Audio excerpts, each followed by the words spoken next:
अंतरिक्ष में भारत एक नया इतिहास लिखने जा रहा है। मानव रहित मिशन पर इसरो काम कर रहा है। बस इंतजार था जब इसे हरी झंडी दिखाई जाएगी। कोरोना काल की वजह से गगनयान मिशन को स्थगित करना पड़ा था, लेकिन अब इस मिशन को भेजने के लिए समय सीमा तय कर दी गई है, वो भी देश की सबसे बड़ी पंचायत में। वित्त मंत्री निर्मला सीतारमण ने बजट भाषण के दौरान भारत के महत्वाकांक्षी मिशन गगनयान का जिक्र किया और साफ किया कि गगनयान का मानव रहित ट्रायल इसी साल दिसंबर में होगा। कोरोना महामारी की वजह से गगनयान की तैयारियों पर असर पड़ा था, जिसके चलते पिछले साल दिसंबर में इसका अनमैन्ड मिशन लॉन्च नहीं हो पाया था। बजट पेश करते हुए निर्मला सीतारमण ने गगनयान और PSLV C-51 की तैयारियों के बारे में बताया। सीतारमण ने कहा, गगनयान योजना के तहत 4 भारतीय अंतरिक्ष यात्रियों की ट्रेनिंग रूस में चल रही है। 2021 दिसंबर में अनमैन्ड मिशन जाएगा। दरअसल इसरो की योजना साल 2022 में 10,000 करोड़ रुपए की लागत वाले गगनयान को अंतरिक्ष में भेजने की है। इसके साथ ही वित्त मंत्री निर्मला सीतारमण ने सदन में कहा कि अंतरिक्ष विभाग के अंतर्गत एक सार्वजनिक क्षेत्र की इकाई न्यू स्पेस इंडिया लिमिटेड कुछ भारतीय छोटे उपग्रहों के साथ ब्राजील के उपग्रह अमेजोनिया को PSLV CS-51 के जरिए प्रक्षेपित करेगी। गगनयान मिशन के लिए बजट में अंतरिक्ष विभाग को 13,949 करोड़ रुपए आवंटित किए गए हैं, जिसमें से 8,228 करोड़ रुपए पूंजी व्यय के लिए चिन्हित किए गए हैं।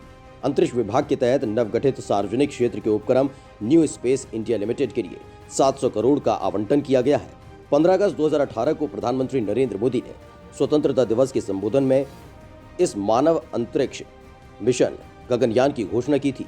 इस मिशन का उद्देश्य भारत की आजादी के 75 वर्ष पूरे होने पर 2022 तक 3 सदस्यीय दल को 5 से 7 दिन की अवधि के लिए अंतरिक्ष में भेजना है। कोरोना की वजह से टला था गगनयान मिशन। साल 2019 के अंत से शुरू हुए कोविड-19 महामारी की वजह से दुनिया भर की आर्थिक और अन्य गतिविधियां बुरी तरह से प्रभावित हुई थी। इससे पहले भारतीय अंतरिक्ष अनुसंधान संगठन या इसरो गगनयान अभियान की तैयारी निर्धारित कार्यक्रम के मुताबिक कर रहा था, लेकिन साल 2020 में कोविड-19 की वजह से गगनयान के पहले चरण के प्रक्षेपण को टालना पड़ा, जो दिसंबर 2020 में होना था। कोविड-19 की वजह से गगनयान कार्यक्रम में बदलाव आ गया था, लेकिन इसकी नई तारीखों की घोषणा नहीं हुई थी। बजट में वित्त मंत्री ने घोषणा करते हुए बताया कि इसी साल दिसंबर में गगनयान की पहली मानव रहित उड़ान भरी जाएगी। इस मंच से ये घोषणा कर वित्त मंत्री ने जताया कि इस अभियान के जरिए सरकार कितनी गंभीर है। दरअसल गगनयान अभियान की घोषणा भारत के प्रधानमंत्री नरेंद्र मोदी ने साल 2018 के स्वाधीनता दिवस के मौके पर राष्ट्र को संबोधित करते हुए की थी।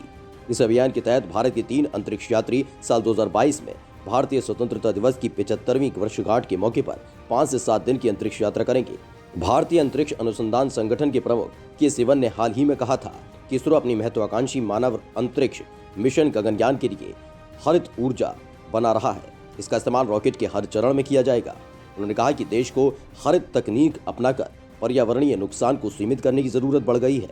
साथ ही उन्होंने ये भी कहा था कि भारत का अंतरिक्ष कार्यक्रम शानदार विफलताओं की नींव पर है और हर विफलता की वजह से हमारी प्रणाली में सुधार हुआ है।